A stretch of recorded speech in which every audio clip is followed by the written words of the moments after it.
Well, welcome back to the podcast. On today's episode, we have an expert here that's joining us from Ferguson Wellman Wealth Management to explore, well, as you guessed it, financial management. But it's beyond just picking stocks and investing. We're also including insights on the latte factor. Do you know what that is? I think I've heard about it, but Well, we're all going to learn something today. We're also going to talk about retirement planning and the impact on AI and finance. So let's get into it.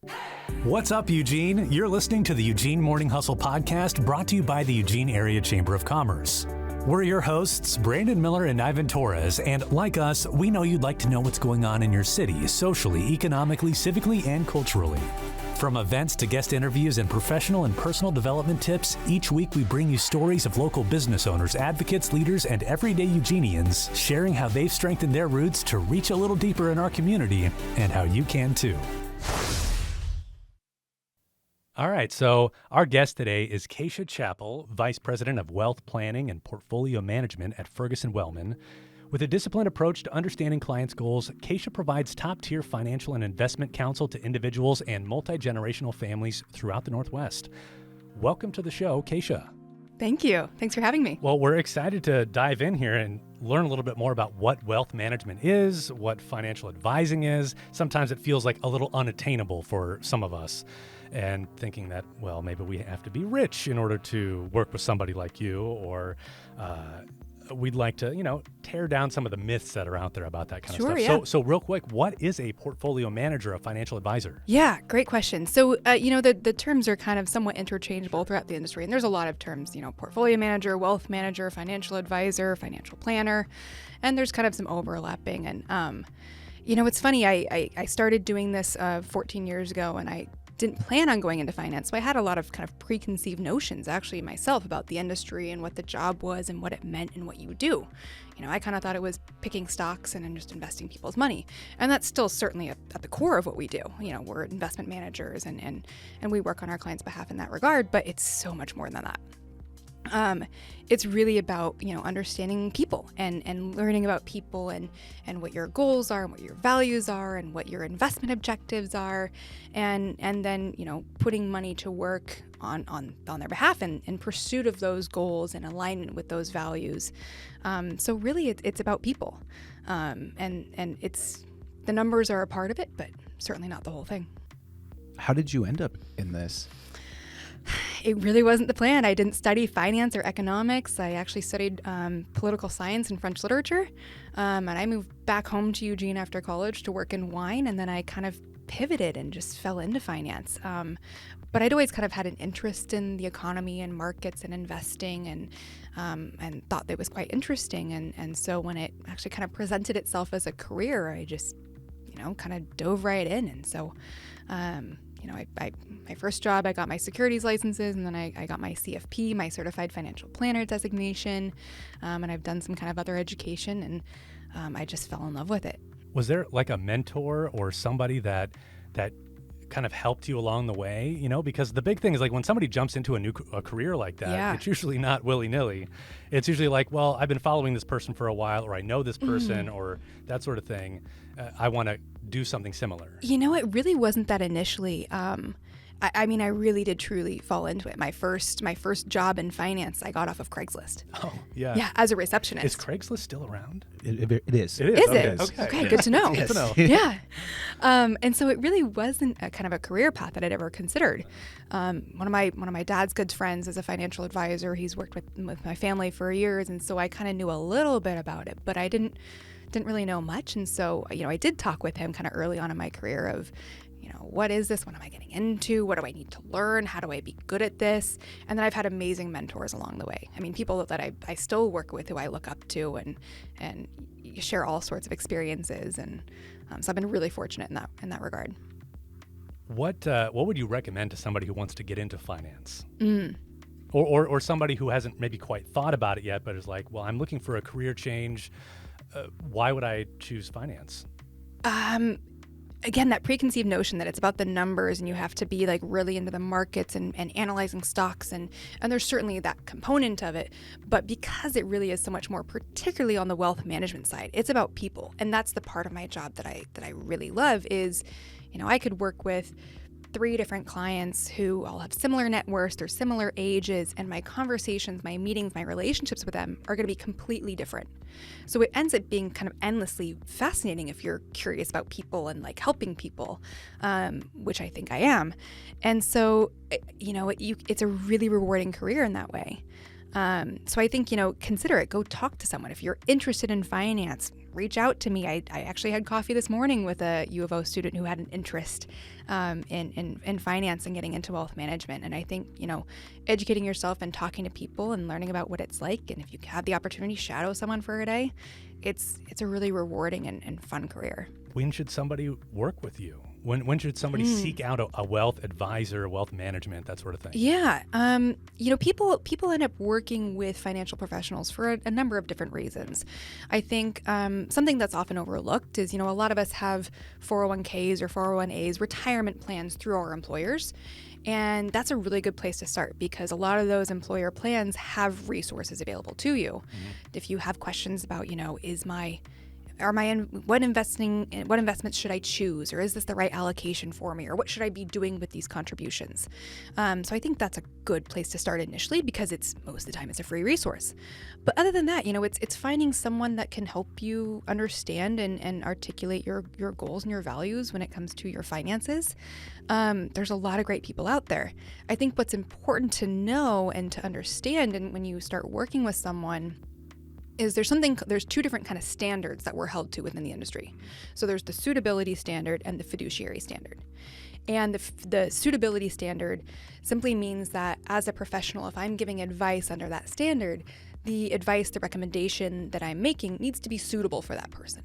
So I should have a pretty good understanding of their goals and their time horizon and what we're trying to accomplish with the funds that we're investing. The fiduciary standard is legally I have to put as a financial professional client's interest above my own. Right.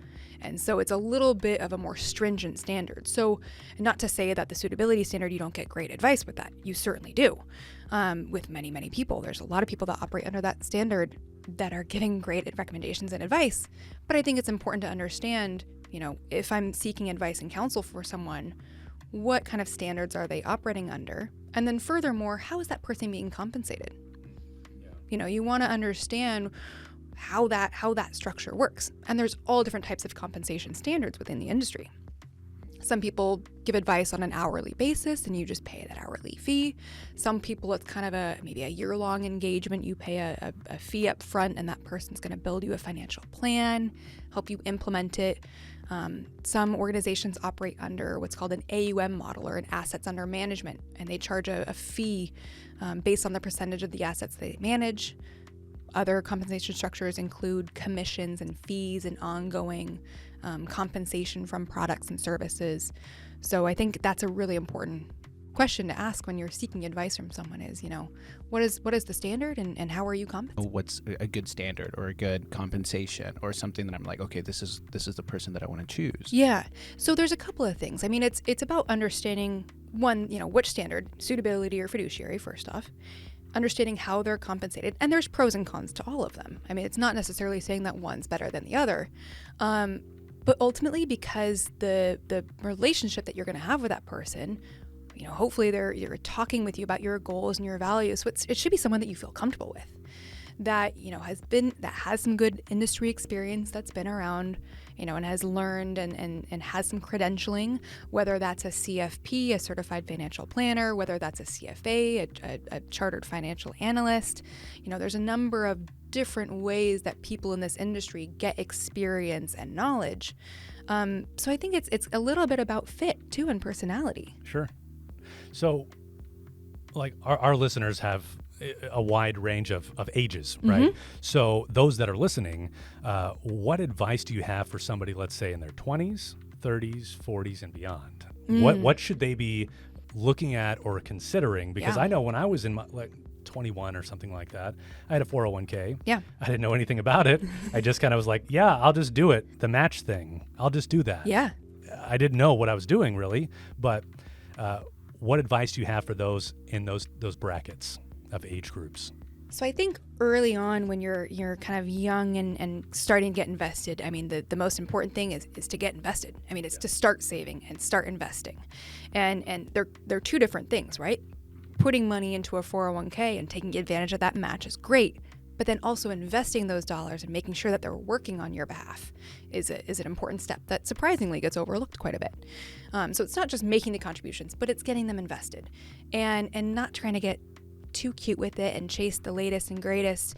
The tried and true investment advice is get invested, remain invested. Don't get in your own way, but investing appropriately based on your time horizon and your goals. And so what I mean by that is saving for retirement if you're in your 20s, that's a long ways away. You've got lots of time. You've got multiple economic and market cycles that you're going to live through. Those funds can be invested for that long-term growth.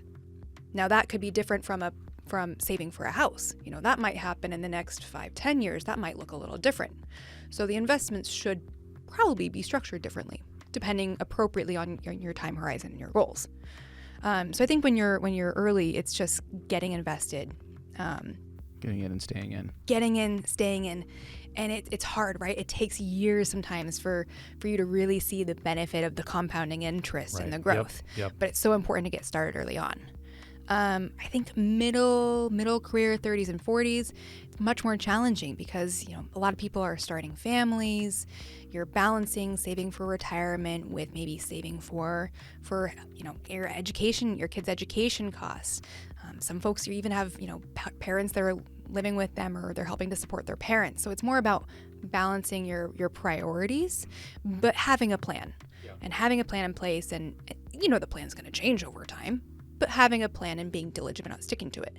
And middle of your career, important part of that plan also should be insurance. Life insurance, disability insurance. What would happen to your family if something were to happen to you and you're no longer able to provide and be there for your family? That can be an important part of a plan. And then I think, later in your career, particularly as you're heading into retirement, it's, again, having a plan and understanding what that's going to look like, particularly when you're thinking about health insurance in retirement and filing for Social Security. Don't make those decisions lightly or in a vacuum. Talk to someone, make sure that you're making the best decision for you that you feel comfortable with. And then the other thing I have to say about, planning for retirement is it's not just the financial preparation that you got to do. It's also kind of the mental, emotional, and psychological preparation for it. And that's something that's overlooked a lot. But retirement, statistically speaking, is one of the more stressful life events that people go through. And it's amazing how many people, you see ads and on TV about people who are in retirement and they're living these amazing lives and they're golfing and they're traveling and they're spending time with their grandkids on the beach. But what happens if you get into retirement and you realize all of a sudden, golf's really frustrating. I don't want to play this game 3 times a week. What am I going to do with my time? Yeah. Or traveling, it's really hard to live out of a suitcase for a couple months on end. What am I going to do with my time? I love my grandkids, but they actually have their own lives and they're not just hanging out with me all the time. What is this going to look like? So kind of having that additional layer of preparation is really important. And so when you're talking about having a plan, having being prepared, who helps you with that plan? We do a lot. Certainly the financial component is kind of our bread and butter, but I ask those questions a lot with clients. And we have a lot of those conversations because it does relate to their finances. When we're talking with clients about, what is retirement going to look like for you? How are you guys going to spend your time? There's the financial component, certainly. That's important because it is. Because you want to set them, set expectations in a way and be like, well, so, when you're 50, this is something to think about. Or when you're 65, this is something to think about. What kind of lifestyle do you want? Yeah. Because that's important. I'm sure that plays into a lot of what you're planning. Absolutely. What kind of lifestyle and how are you going to do it and who's going to be there with you and you've got 2 kind of precious and limited resources in time and money, and the 2 go together. So how are you going to maximize and make the most of your life? I was just thinking about some of the wild advice that I see on TikTok and social media as a whole. And there's a lot of misinformation out there, right? Or what I like to call, like, not the whole truth. right? You know, Yeah. it's like saying Or very simplified. very simplified, yeah, where it's like, Yeah. well, it's actually more than that, you know, like starting a podcast. It's more than pressing record, right? That kind of thing. So in the world of finance, it's 2024 right now, and what sort of misinformation is out there on social media that's causing quite the stir, and where can someone seek the proper advice to be told the truth of what's actually happening in the finance world? Oh, you know, it's interesting you say that. Of course, there's a ton out there. And when I'm, scrolling through Instagram and TikTok, some of that stuff, of course, comes up with my algorithm.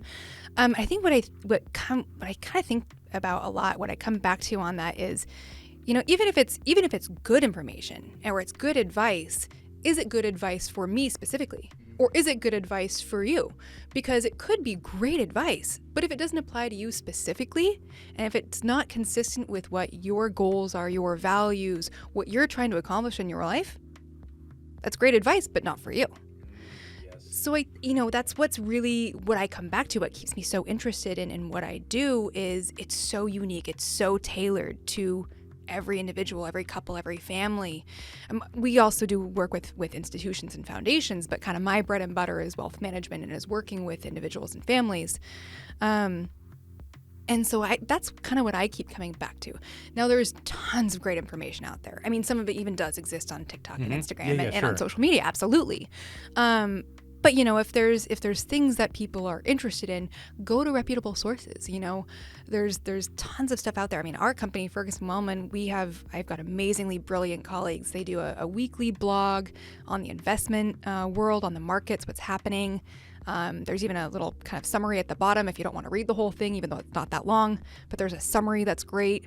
We do a monthly wealth management one, so we've written on things like 529 and education planning. 529s are the tax advantaged education savings account. We've written on estate planning, on tax planning, charitable giving, all kinds of stuff. So there is a lot of great resources out there that are free.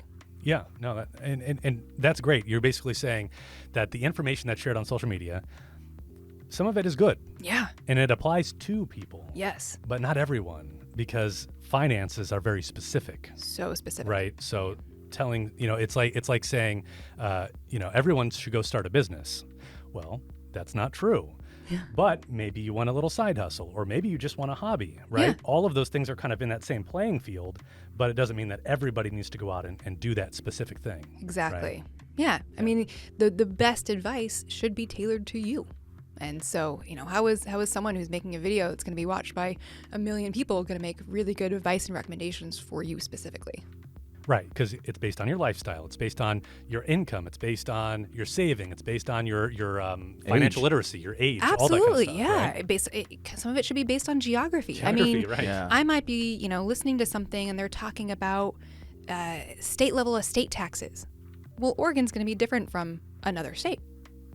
So it should be tailored to you specifically and your kind of unique life and personality circumstances. So, along with social media, I was thinking about all the apps that are available out there that have to do with finance in some fashion. Some of it's stock trading, which is anybody could do that, right? You just download the app, put in your card, I don't know, your card number, your thing, and boom, you can start doing whatever that is.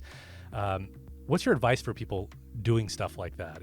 Is it like, well, before you do that, you should really seek out professional advice, or try it, see if you like it. If you're losing a bunch of money, maybe stop doing it? Yeah, I think it kind of depends. I mean, right? It goes back to your goals and what you're trying to accomplish with your money.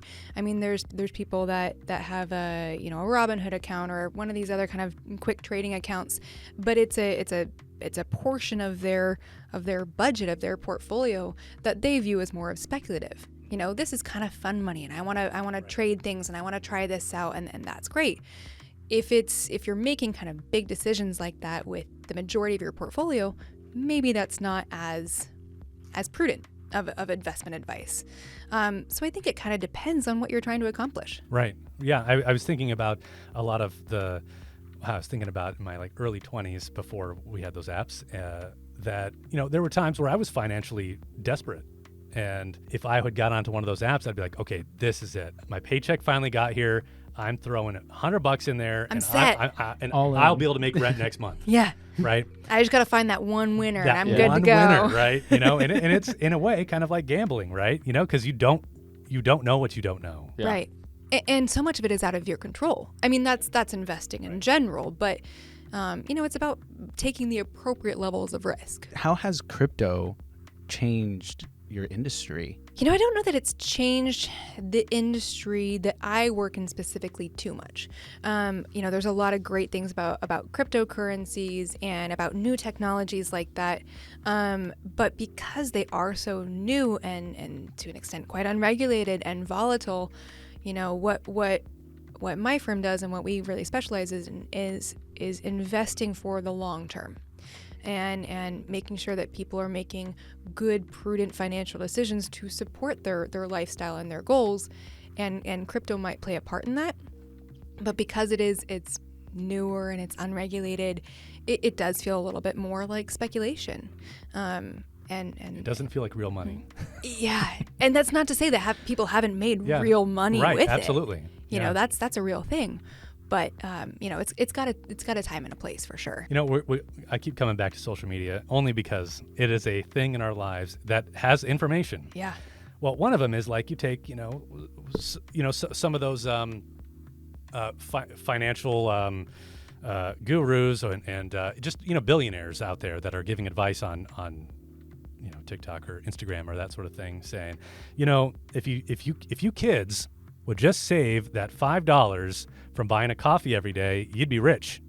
Yeah. Right? Okay, let's talk about that, because to some, and you can read the comments, they say things like, I still got a mounting thing of student debt, or I'll never be able to afford a home. What does it matter at this point?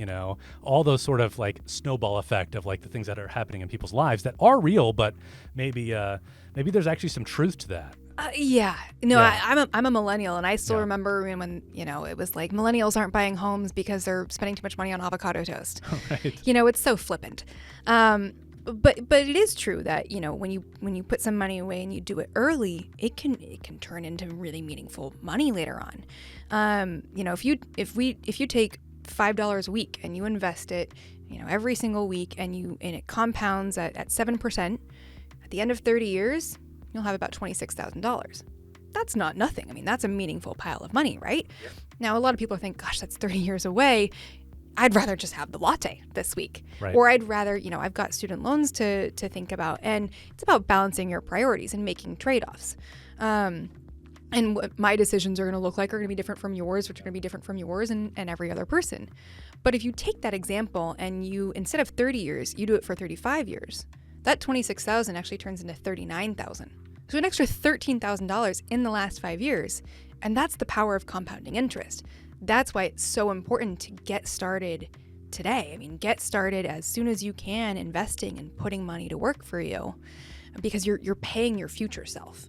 You're investing in your future, and whatever that looks like. And so if you can start that early on, it's going to pay dividends later on in a big way.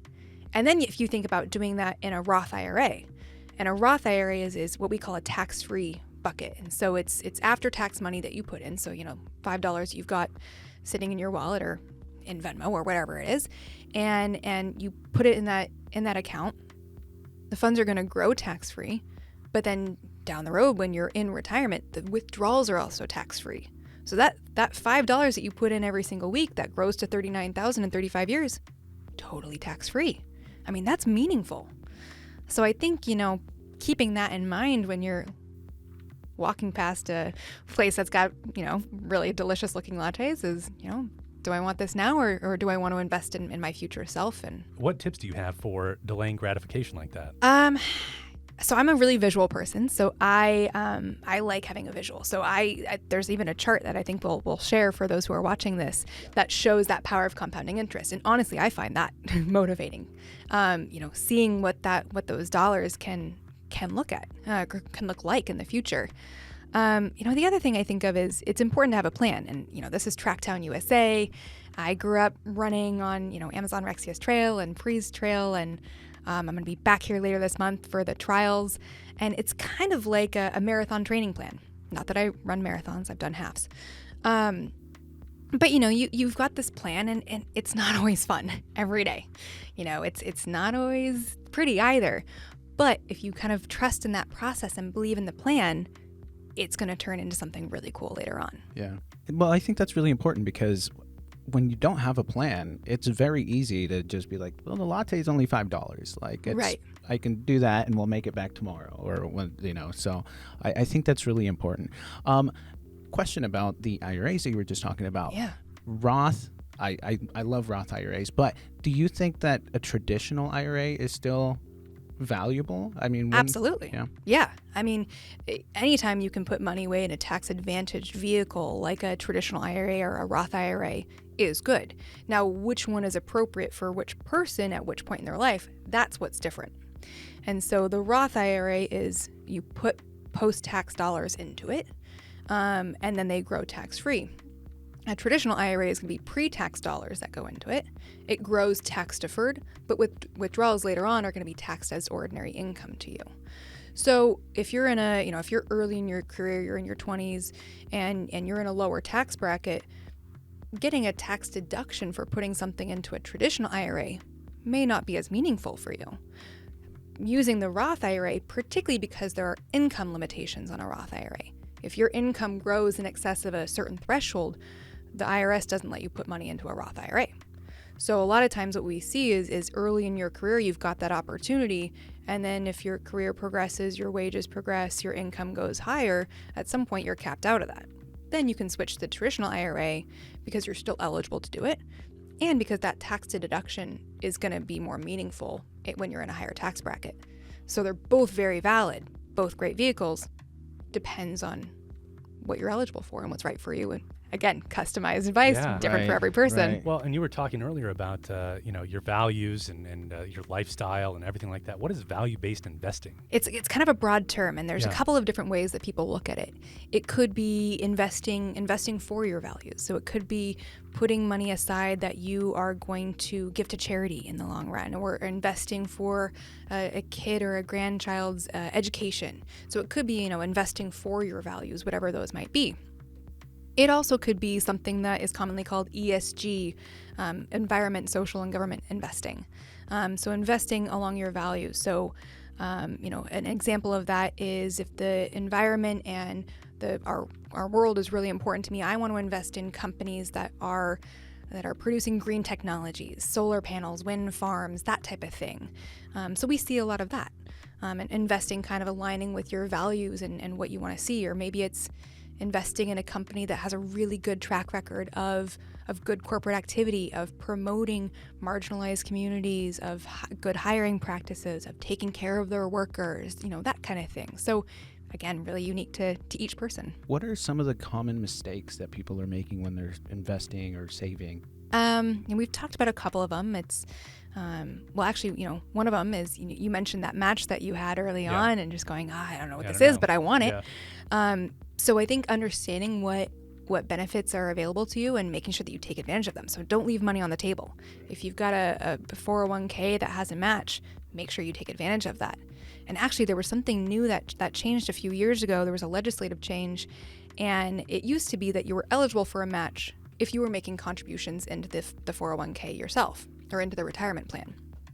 But in recognition that so many people have significant student debt, they made a change where in some plans, your employer has to change this within the plan, but you can become eligible for that matching contribution even if you're not contributing to the retirement account, but you're making contributions towards your student debt. If you're making those payments, that might make you eligible for that matching contribution.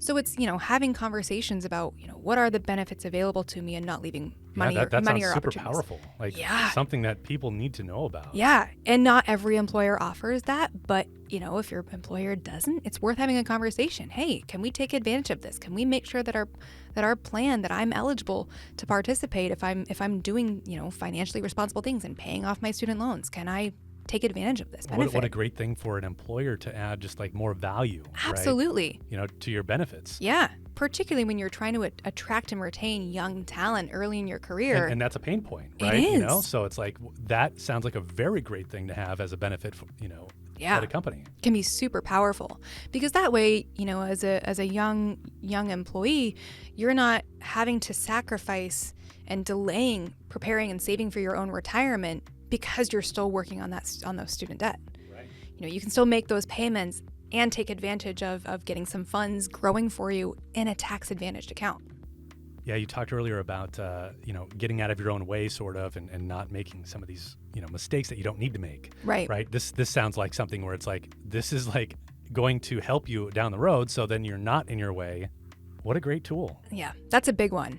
That's a really big one. I think another one is getting in your own way or getting off track of your plan. And it can happen for a variety of reasons. It could be a life event and it's, something takes you off plan initially, but then you don't get yourself back on plan.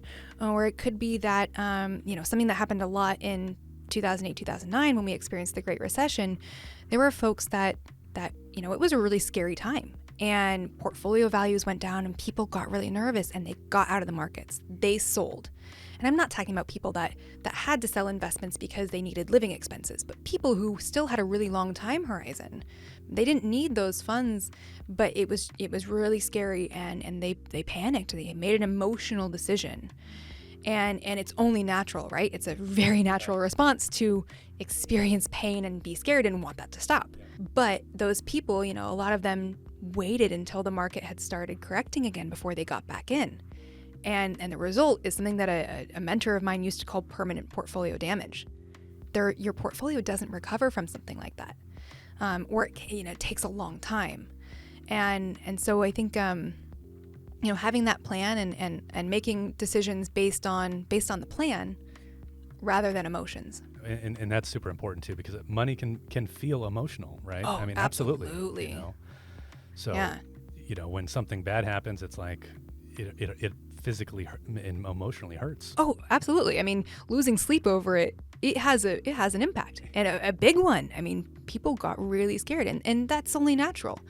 But the emotional decision making that has really long-term consequences can be challenging. When somebody's leaving a job and they have a 401k, what is their next move to make sure that money goes with them? Yeah, there's a couple of options. It depends on where they're going next. If the next job, the next employer has a similar plan, there's options that you might be able to roll your existing 401k balance into a new one. There might be options and reasons to leave it at the old employer if you can. Maybe that old employer has a really great 401k and amazing investment options and low fees, and you think, gosh, I'm quite happy here. Maybe I want to continue to participate in this plan if they'll let me. It could even be rolling it to a traditional IRA or a Roth IRA, depending on the type of 401k. There's options out there, and there's pros and cons to all of them. So it's a decision that probably helps to talk with someone, because there could be some long-term implications for all of them. So it's something that happens quite a bit, more so I think now than it used to 20, 30 years ago. People are making more career moves, and so it happens more often, and it's not a decision that I think should be made lightly. What can somebody do that is self-employed, maybe they newly or have been doing it for years and are like, I have no idea what to do with that. It feels like we have no money to do that sort of thing. What solutions are out there for them? There's a few of them. There's different types of self-employment retirement plans. There's things like individual 401ks. It's often abbreviated to an I-401k that might be out there that you could set up and invest and put some tax-deferred money away. There's things like traditional IRAs or Roth IRAs are still available to everyone. Those aren't necessarily employer plans, but if you've got earned income coming in, eligibility to make those contributions. And then there's other types of self-employed retirement plans like SEP IRAs and some other things. And there's pros and cons, so it depends on the type of business that you have, whether you have employees or not. It depends on how much you're trying to save, and so it's important to talk with someone and look at what's available to me and what's the right one for me. Right. Not just today, but also maybe 5-10 years down the road, because you want that business to grow and to continue to be successful. So how what's my vision for this? What is your advice to anybody that's afraid to get into investments because it's in the market and the market's going all over the place, you know, and they're like, I'm fine with having the money in the bank. So I think it's important to understand your own appetite or tolerance for risk. And that varies widely. There is this rule of thumb that your allocation or the percentage of your portfolio that should be invested in the market is 100 minus your age. So an 80-year-old should have 20% of their portfolio invested in the equity markets or the stocks, and then 80% of it should be bonds or fixed income, which are a little bit safer investments, more conservative, less growth. And it's rules of thumb exist because, you know, it's an easy thing to think of, but it's not necessarily appropriate for everyone. It's one of those things that, again, could be great advice, but might not be appropriate for each person specifically. So understanding your tolerance or your appetite for risk is something to consider for sure. And then thinking about what is this money going to do? What am I planning on using this money for? Is this something where I'm going to buy a house and I'm saving and I'm trying to make that happen in the next 3 years? That's going to look different from retirement that's happening 30, 40 years down the road. So keeping that time horizon in mind can help with that, you know, alleviate some of that angst about, all right, you know what, if my goal for this money is 30 years down the road, I might be able to handle a little bit more volatility, some of those upswings and downswings in the market because I've got time. Are bonds still pretty popular? They are. I don't really hear about them anymore. So it depends on the type of bond and the type of investment account and so much more. But I think, you know, bonds are still popular and they still serve a really important purpose in portfolios. But, you know, money market funds are earning 5-ish% these days, you know, between 4 and 5%.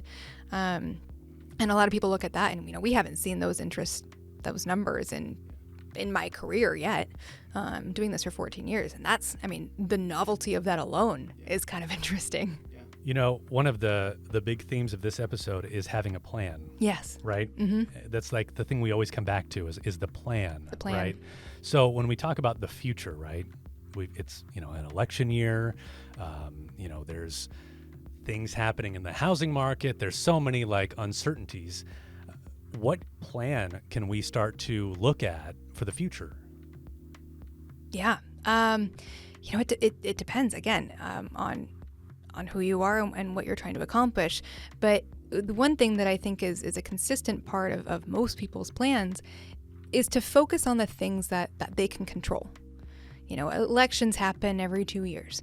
You know, presidential elections happen every 4 years. Those are political events. There's economic and market impacts with politics and legislative changes that happen over time. But an election in and of itself isn't an economic event. It's a political one. So things like that, I don't think should derail you from your plan. Same thing with interest rates. You know, we can't, as an individual, I can't control interest rates. We couldn't control interest rates. There's only certain things that are under our control. And so those should be considered as a part of your plan, but not necessarily driving it. So AI is now everywhere. Everywhere.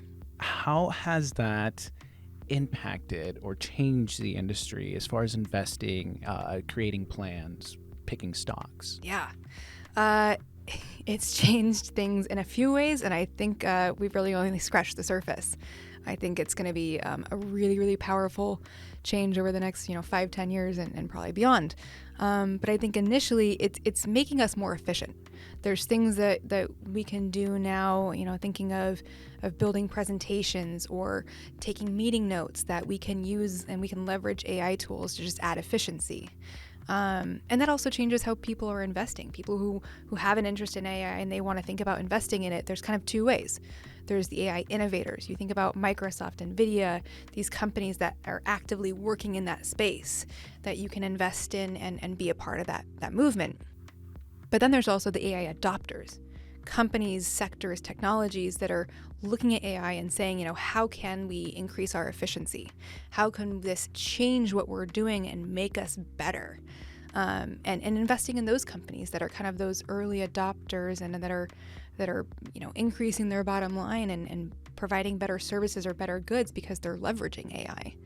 There's I think we're, like I said, we're just scratching the surface, and it could be a really, really it's going to be a really interesting thing to see how it all evolves. I think this is a great time to learn a little bit more about Casia.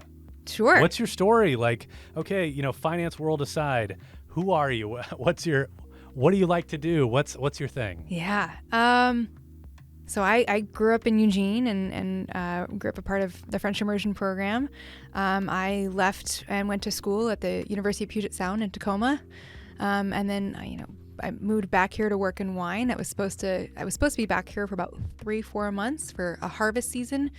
But then I fell into finance, and that turned into 10 years actually before I ended up at the job where I'm at now.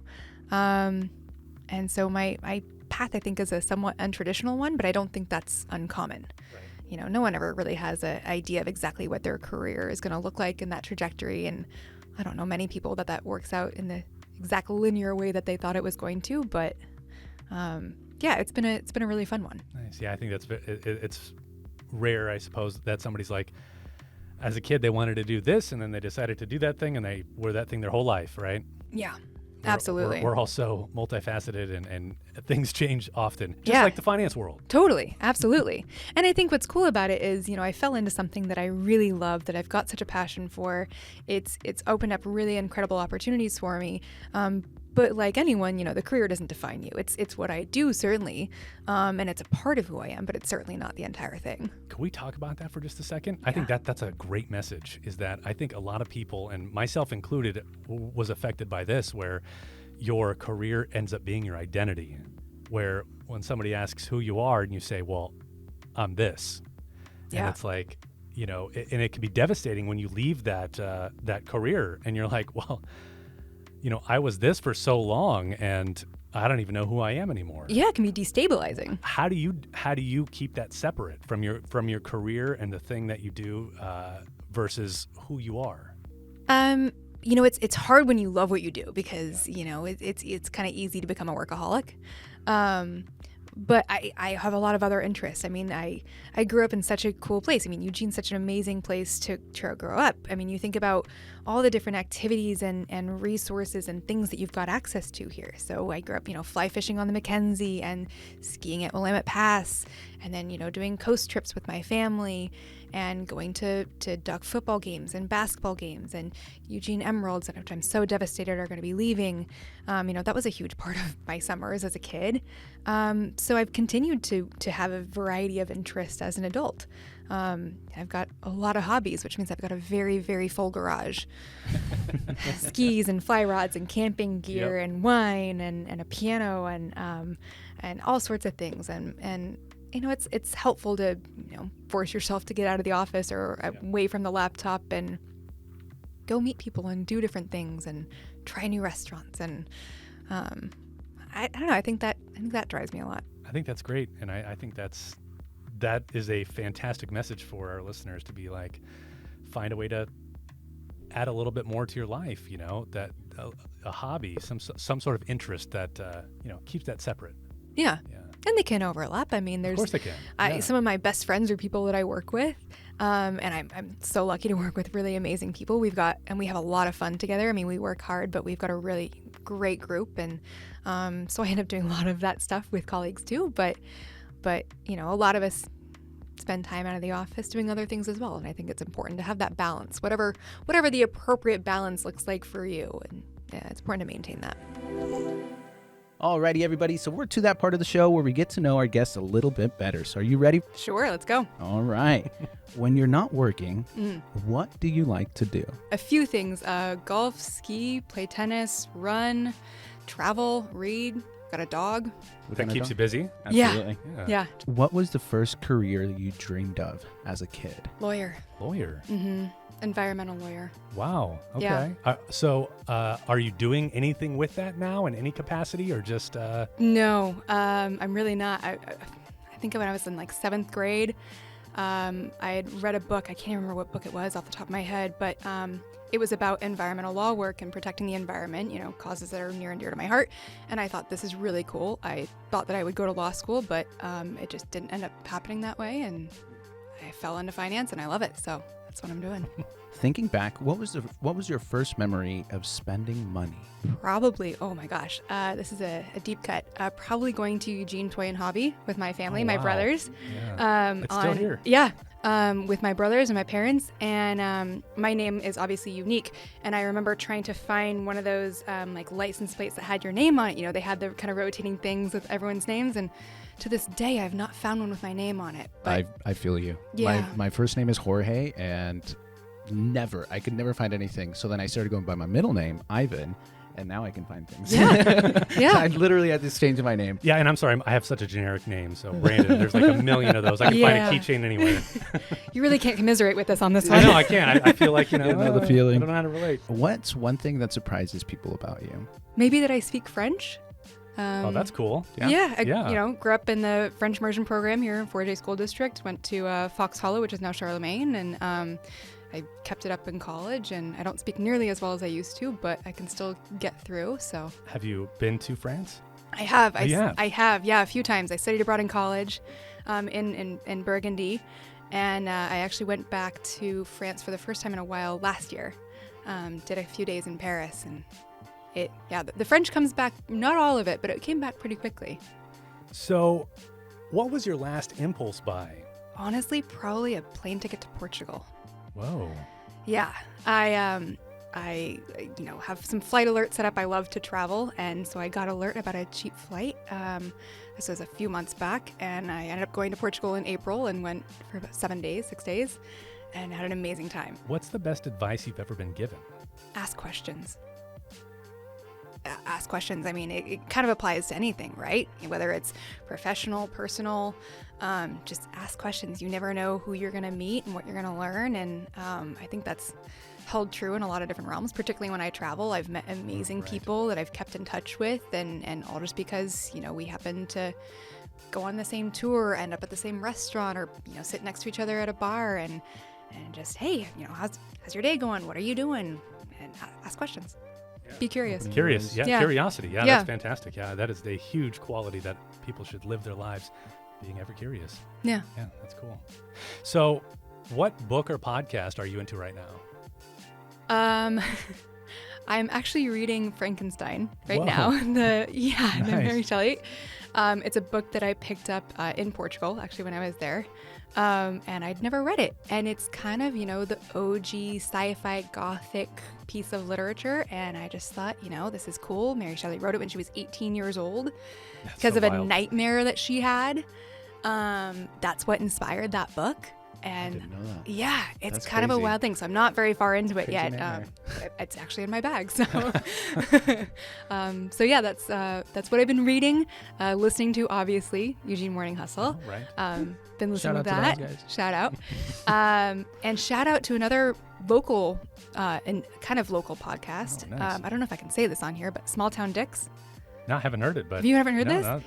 What's it about? True crime. True crime. Yeah, it's Okay. a true crime podcast. So it started off really local, but they had, detectives and dispatchers and people who served on Springfield PD telling the stories of cases from law enforcement perspective. That's cool. Well, we'll link to that in the show notes so other people can Yeah, find that. Yeah. That's pretty cool. it's so fun to listen to. So you lived in Eugene. You went to school here, all that kind of stuff. What is a hidden gem in Eugene? You're going to Eugene. You have to check this out.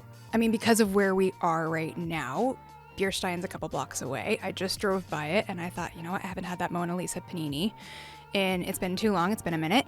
So that's one that would come to mind. Tasty Thai, the OG location on 29th and Willamette. I love their Thai food. Oh, and Prince Puckler's. Oh yeah, Oh, classic ice cream right there. yeah. So good. We want to thank you for being here today and taking time to share with us about wealth management, finances, AI, the latte factor, everything that we just talked about. This has been fantastic. No, thank you so much. I feel like we covered a lot, but I really appreciate the opportunity. This was so much fun. Maybe there is some truth to the latte factor. I thought going into it that she was going to say, yeah, that's all BS. Honestly, Absolutely. I thought that's what it was going to be because like I said, what I see on social media is, somebody like Mark Cuban who's saying, yeah, if these young people would just save $5 a day instead of getting their coffee, they'd be rich. And it's like, then you dive into the comments and you hear people's quote unquote problems, right? Which are like, well, I got student loans, I'm trying to pay for a house, rent's crazy. Like, how do you expect me to do that? Absolutely. I might as well just be happy and have my $5 coffee. And she's like, yeah, there's some truth to that. Well, in just following what Casia was saying is having a plan. Yeah. What we see on social media is just really oversimplified. Yeah, don't buy the coffee. But then what do you do with the $5? Right? You keep it in your checking account. That's not going to grow to what you're trying to get out of that $5. It's really making a plan and being strategic with it, right? So if you're going to have a retirement account, going and actually depositing the money into that retirement account, right? Yeah, I think it's like you said, like having a plan it was the whole idea, right? You could have money be sitting in your bank account, whether it's your savings account, your checking account, but if you don't have plans for the money that's there, it's not going to do anything. Yeah, you're not going to be able to act on some of those things that you might have that you want to do, like saving for a house, buying a new car, saving for your kids, whatever it may be, buying a house. I don't know. Absolutely. All those things, Absolutely. Yeah, because I'm just thinking, like, how many $5 do I have to spend to hit $1 million? Oh, right. Well, and she's talking about compound interest. Yeah, right. Absolutely. That's real. Yeah, that's cool. I did hear once that one of the personal traits or personality traits that you want from one of these advisors is for them to be a teacher. Don't just blindly follow. Sure. But ask questions, right? Be curious. And a good advisor will sit there with you and try to explain to you and try to talk you through what you're about to do or some of the ideas that you have with your plan. So definitely look out for that. But whatever it is, whatever your goals are, create a team, right? Build your own team. Well, that's all for today's episode. We'll see you on the next one. This episode of the Eugene Morning Hustle podcast was brought to you by the Eugene Area Chamber of Commerce and sponsored by Ivan Torres of Business Block Studios and Brandon Miller Voiceover. Don't forget to subscribe to our channel where you get your podcasts and follow us on Instagram, Facebook, and LinkedIn to stay in the know. If you have any questions, topics, or guests you'd like us to dive into, send us a voice message on the Eugene Chamber Instagram page, and we'll feature you and your question on a future episode. Or shoot us an email at podcast@eugenechamber.com. Till next time, Eugene.